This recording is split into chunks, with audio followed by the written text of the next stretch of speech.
چرا با خودت این کار میکنی؟ آدم وقتی مسته الکی خوشه، نمیفهمه داروبرش چه خبره.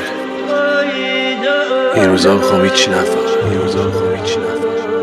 ریمیکس بای اصل رپ. دوباره نخوابیدم، افکار پریشون، اگر دوستی وارد میشن شب میزنن شبی خون.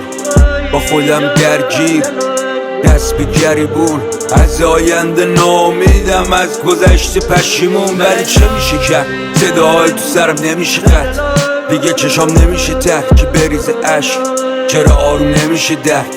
بدنم یخ زده، دستام نمیشه لمس، انگار چیزی که میخوام جلومه ولی بهش دست نمیشه زد. دیگه خوشحال نمیشم، هیچ جا انگار رام نمیدن، پنجره‌ای که ماهو ببینم این درو باز نمیشه. میخوام از درد داد بزنم، زمین و گاز بگیرم، شاید امشب بمیرم و فردا از نو زاده میشم. فوش میدم که چرا به خودم به حسار، به این که نمیشه بشه خواست، به این که نمیشه بشه داشت، به هرچی هست و نیست، به اعتماد به چشام، ولی باعث بانی یکی همه فوش خط میشه.